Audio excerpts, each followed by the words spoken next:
The cantina on Nexus Prime was filled with smoke and the sound of many different alien voices talking. In one dark corner, Commander Veltar sat at a round table. His forearms rested on the metal surface, and his body was covered in hard shell-like skin that had many scars and metal patches. His cybernetic eye glowed red in the dim light. Around him sat young alien soldiers from different worlds. There were 3 Veltari with their bird-like faces and feathers, 2 big Gorvani with thick gray skin, and 4 Zephyrians with their long, thin bodies and silver eyes. They had all heard that the old Catherian veteran had stories to tell about the war with humans 20 years ago. "Tell us about the humans," said one of the young Veltari soldiers. His name was Crix, and he was barely old enough to fight. "Everyone says they are just another weak species." Veltar looked at the young soldier with his good eye. "The cybernetic." One made a small clicking sound. "Weak?" he said slowly. "You think humans are weak?" The other young soldiers laughed. They had heard many war stories before, and most of them were lies or jokes. The Gorvani soldier named Thok slammed his big hand on the table. "Come on, old one, we know the stories. Humans are small and soft. They live on one little planet and barely know how to fly between stars." Veltar was quiet for a long moment. He picked up his drink with one of his hands and took a sip. The liquid was blue and made steam when it touched his mouth. "I was like you once," he said. "Young and sure that I knew everything about war." He looked around the table at all the young faces.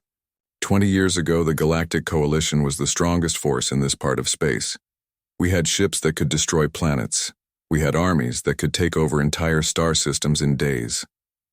When we found the humans, we thought it would be easy. One of the Zephyrians leaned forward. Her name was Sass, and she was known for asking too many questions. "What happened when you first met them?" Veltar's cybernetic eye flickered. "The Coalition sent a diplomatic ship to Earth.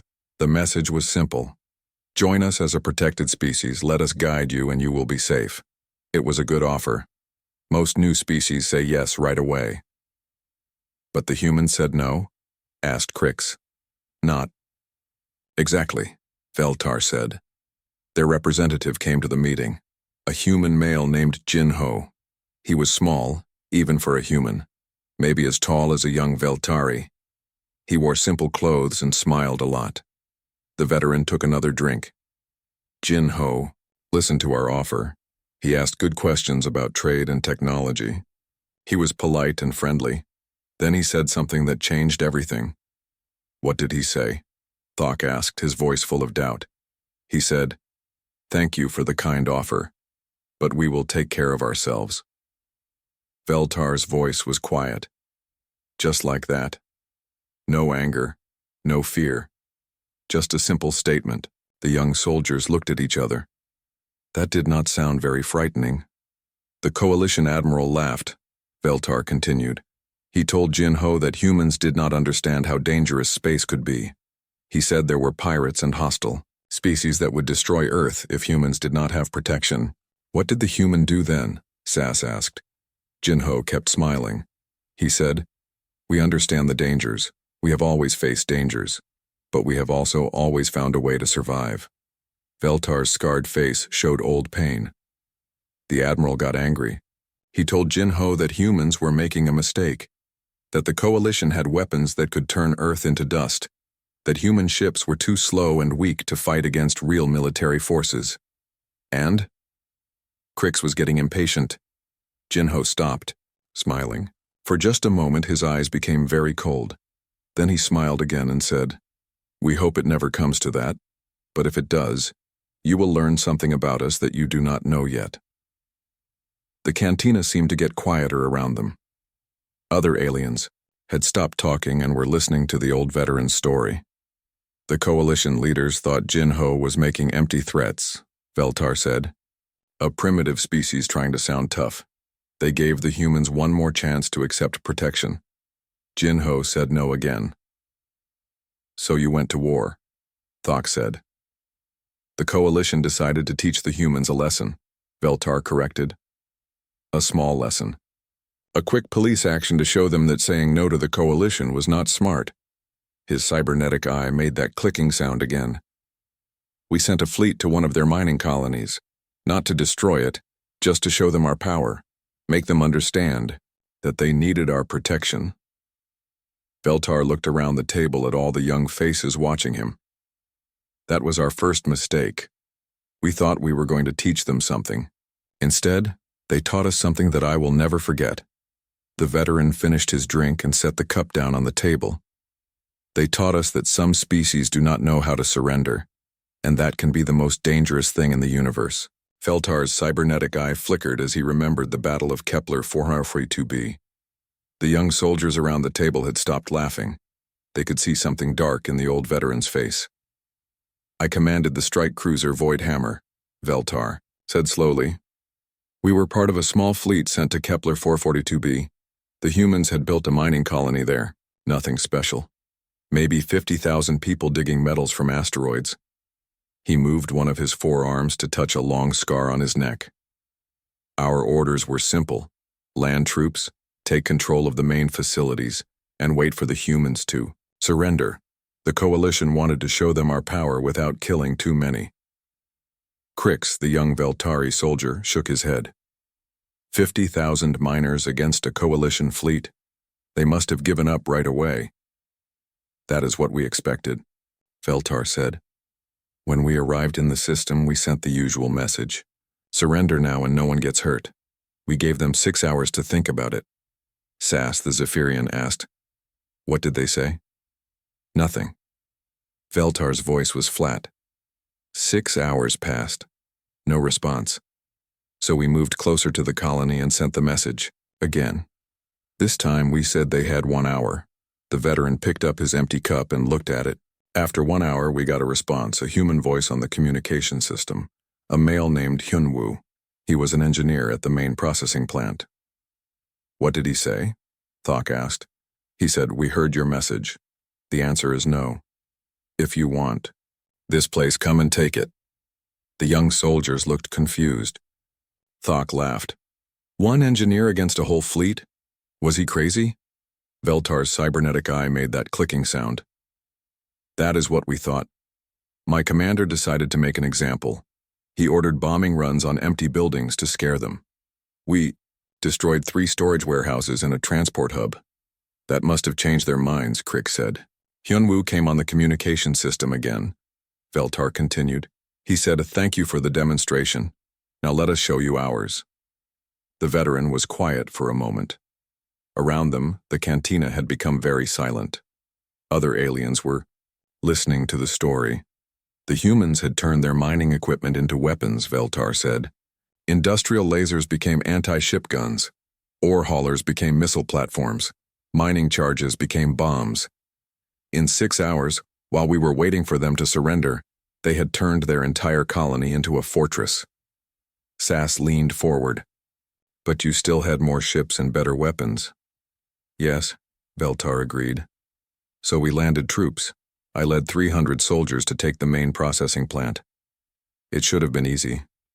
The plant was just a large building with some machines inside." His scarred face tightened. Hyunwoo had spent those 6 hours well. He had turned the processing plant into a trap. The corridors were filled with tripwires connected to explosives. The ventilation system sprayed toxic mining chemicals. Every door and window was booby-trapped. "But you got through?" Crix asked. "We got through," Veltar said. "It cost us 60 soldiers, but we reached the main control room. That is where we found Hyunwoo." The veteran touched another scar on his arm. He was alone in the control room. No weapons except a small tool he used for repairs. His left arm was broken and bleeding. There was a big piece of metal stuck in his leg. He should have been helpless. "What did he do?" Thok asked, not laughing anymore. "He smiled at us," Veltar said. Then he pressed a button on the control panel. The cybernetic eye flickered faster. Hyunwoo had connected all the mineral refineries in the colony. When he pressed that button, they exploded one after another like a chain of bombs. The explosions destroyed 3 of our dropships and killed half my battalion. The young soldiers were completely quiet now. The explosion brought down part of the building, Veltar continued. When the dust cleared, we found Hyunwoo under a pile of metal and concrete. He was dying, but he was still trying to reach another control panel. Why? Sass whispered. Because he had one more trap ready, Veltar said. The main fusion reactor. If he could reach that panel, he could overload it and destroy the entire colony, and all of us with it. Veltar's 4 hands clenched into fists. I stopped him, shot him before he could press the button. As he died, he looked at me with those human eyes. No fear, no regret. He was angry that he could not kill more of us. Just one human did all that? Crix asked. One human engineer, Veltar confirmed. Not a soldier, not a warrior, just a man who fixed machines for a living. But when we threatened his home, he became something else. The veteran looked around the table at all the young faces. That was when I learned the first lesson about humans. They do not fight like other species. Most species fight to win. Humans fight to make sure you lose, even if it kills them. He touched the scar on his neck again. And that was just the beginning. The young soldiers around the table had stopped making any noise. Veltar's cybernetic eye was dim as he remembered something that still gave him bad dreams. After Kepler 442b, the Coalition High Command was angry, Veltar said. His voice was quiet and heavy. They said we were being too soft, that we needed to show the humans what real war looked like. He picked up his cup but did not drink from it. The decision was made to target civilian areas, break their spirit by showing them that their families were not safe, make them understand that fighting the coalition would only bring suffering. Sass, the young Zephyrian, looked uncomfortable. You attacked civilians? Vega Station, Veltar, said the name like it hurt to speak. It was a huge space habitat built inside a hollow asteroid. Nearly 1 million humans lived there. Workers, families, children. They mined rare metals from the asteroid belt. His 4 arms moved restlessly on the table. The plan was simple. Take the station quickly, show the humans that nowhere was safe, then offer them surrender terms. We thought it would break their will to fight. But it did not work? Crix asked. Veltar's cybernetic eye clicked. I commanded the boarding operations, 2,000 coalition Marines against 1 million civilians. It should have been over in hours. He was quiet for a long moment. When we docked with the station, everything seemed normal. The docking bay was empty, no resistance. We thought the humans were hiding in fear. Were they? Thok asked. We moved through the station in battle formation, Veltar continued. Deck by deck, section by section. The corridors were quiet, too quiet. Then we reached the residential areas where the families lived. The veteran touched a burn scar on his left arm. Section 7 was where most of the human children lived with their families. My team was ordered to secure it and round up the civilians. What happened? Sass whispered. We found them in the main recreation area, Veltar said. About 300 humans, mostly women, elderly, and children. They were gathered around the playground equipment, just standing there quietly. His voice became even quieter. In the center of the group was an old human woman, maybe 60 years old by their standards, small and thin with gray hair. Her name was Sunja. What was she doing? Crix asked. Sunja was talking to the children, Veltar said, speaking softly in their language. The little ones were listening carefully. Some were crying, but they were trying to be brave. The cybernetic eye flickered rapidly. I ordered them to surrender and move to the detention area. Sunja stepped forward. She was so small that she barely reached my chest. She looked up at me with those human eyes and said, No. Just like that? Thok asked. Just like that, Veltar confirmed. I told her that resistance was useless, that we had weapons and they had nothing. Sunja smiled and said, We have everything we need. The veteran's scarred face showed old pain. That was when I noticed what the humans had done. The playground. Equipment had been moved. The colorful climbing structures and slides were arranged in a defensive formation. Furniture from their homes was stacked to create barriers. Toys and furniture against military weapons? Sass asked.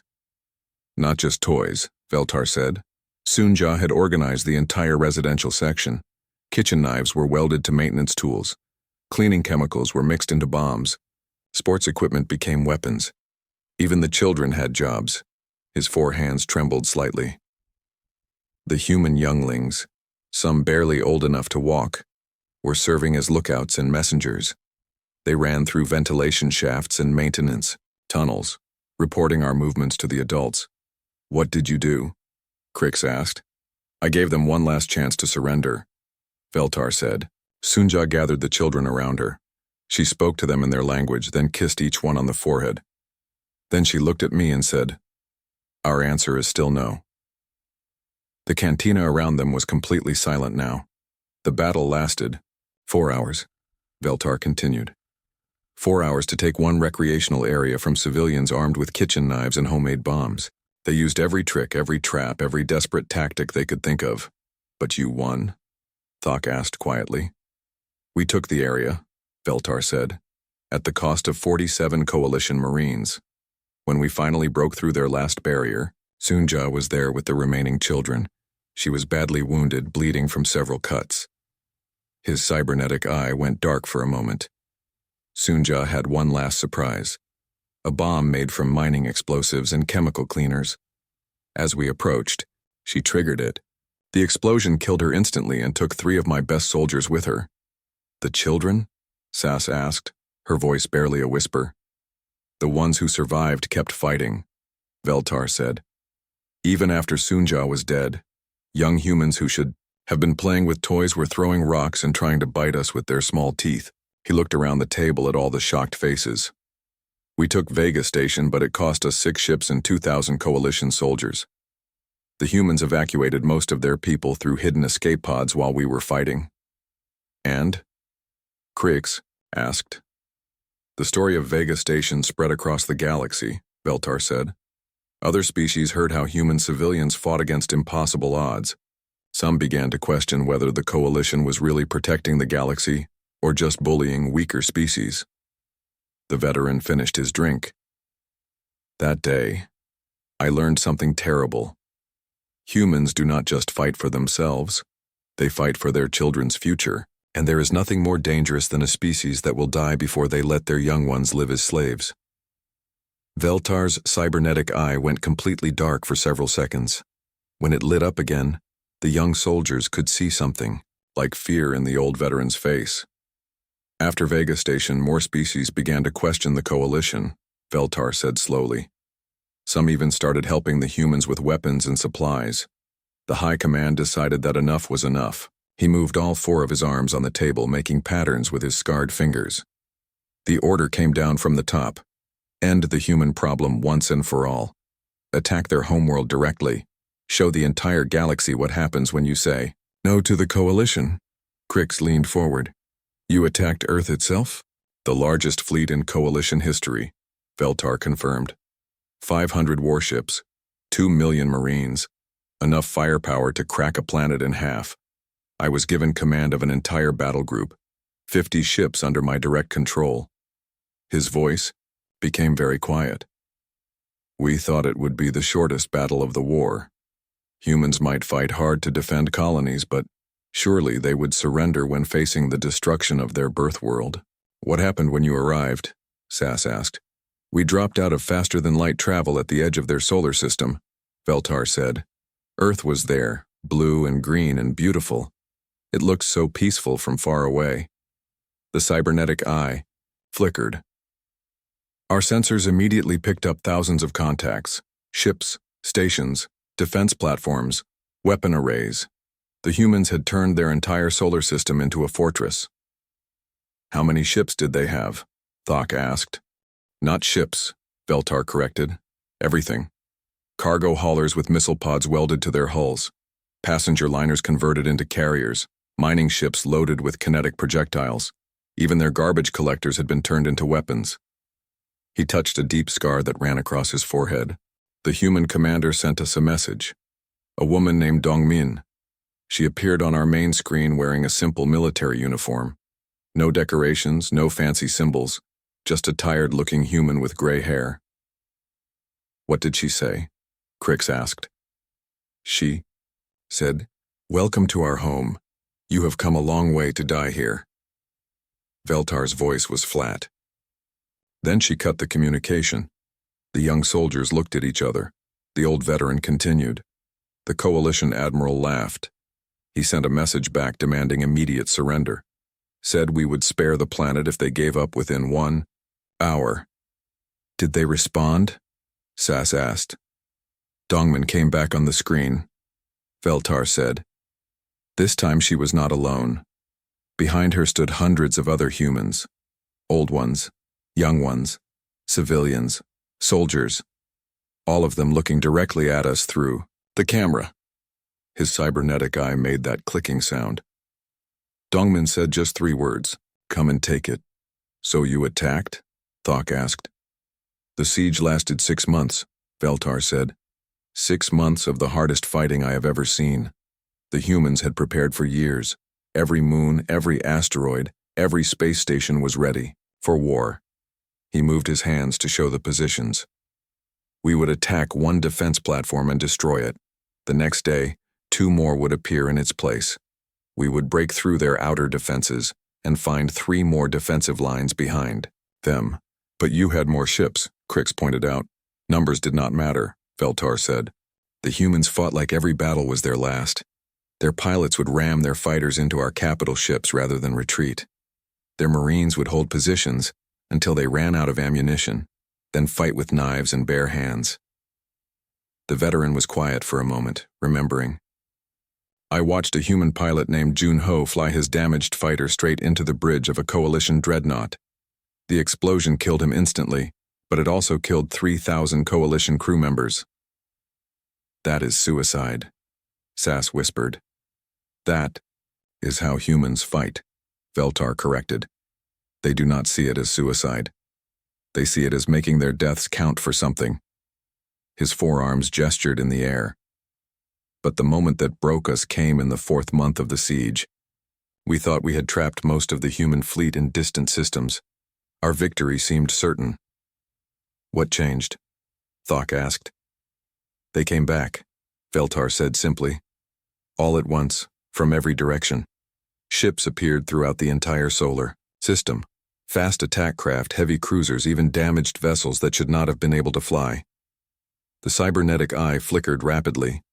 Their fleet commander, a woman named Miran, had coordinated a maneuver across 12 different star systems. They used gravity slingshots around stars and gas giants. They made faster-than-light jumps that our computers said were impossible. How? Crix asked. Because humans do not care about impossible, Veltar said. Miran's ships arrived damaged and low on fuel, but they arrived exactly when and where they needed to be. Our fleet was surrounded. He touched another scar on his neck. The Coalition admiral ordered a full retreat. For the first time in our history, we ran from a battle. You lost? Sass asked in shock. We lost everything, Veltar confirmed. Ships, soldiers, reputation, confidence. The humans did not just defeat us, they made us afraid to ever try again. The veteran looked around the table at the stunned young faces. Earth survived. The human homeworld stood unconquered, and every species in the galaxy learned that some enemies are too dangerous to fight, no matter how primitive they seem. What happened to you? Thok asked quietly. Veltar smiled, but it was not a happy smile. I learned the final lesson about humans. They do not fight just to protect what they have. They fight to prove that freedom cannot be taken by force. The cantina around them had become completely empty, except for Veltar and the young soldiers. Other aliens had quietly left during his stories, as if they did not want to hear any more about human warfare. Veltar slowly reached up with one of his forearms and began to remove his helmet. The young soldiers had never seen him without it before. As the helmet came off, they could see the full damage that years of fighting humans had done to him. The war ended 6 months after the siege of Terra, Veltar said as he set his helmet on the table. Not with human surrender, but with a peace treaty. The Coalition agreed to recognize human independence and leave their territory alone. His head was covered in scars. Burn marks ran down the left side of his face. Part of his right ear was missing.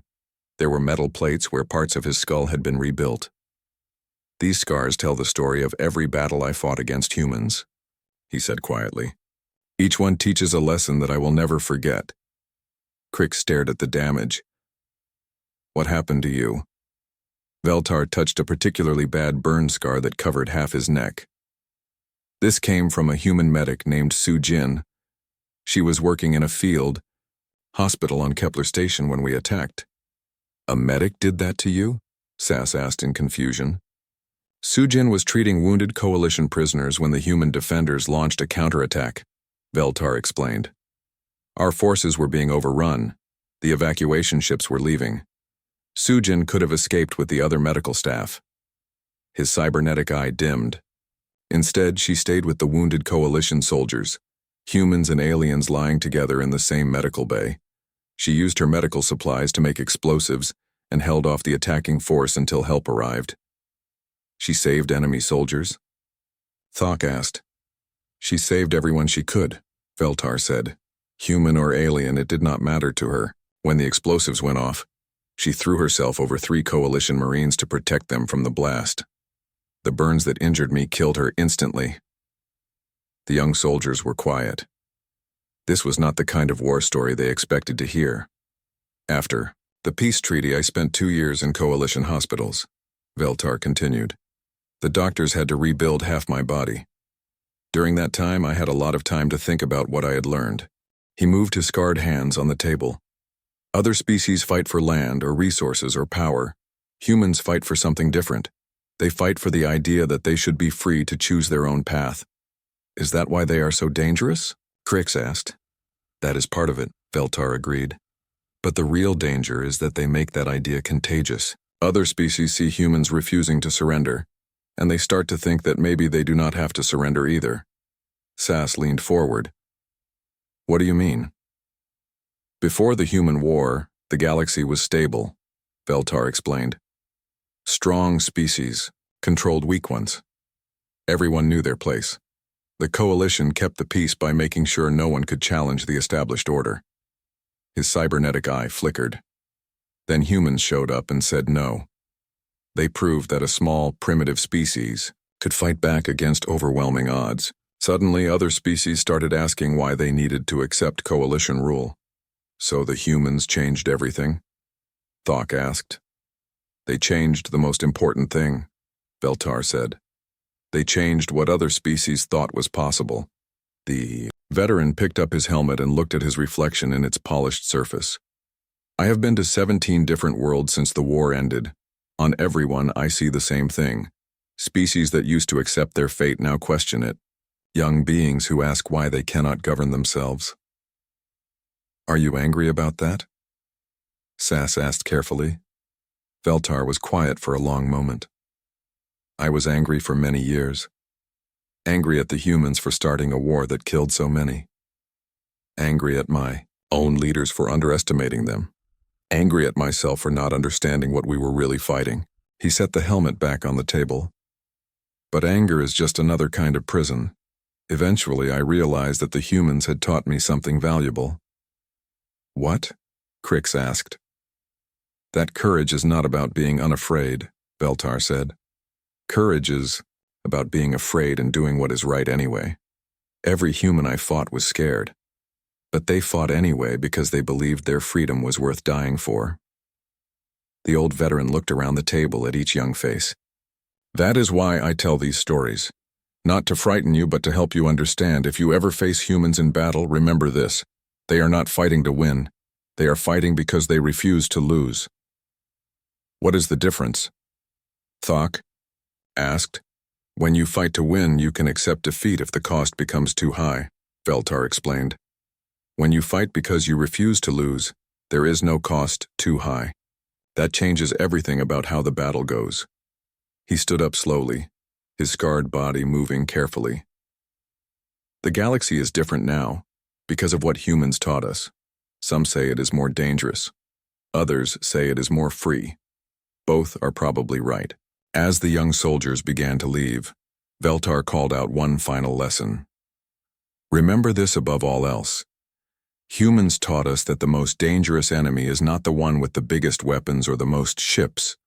The most dangerous enemy is the one who has decided that some things are worth any price to protect. The cantina fell silent as the old veteran sat alone with his memories and his scars, proof that some lessons can only be learned through pain.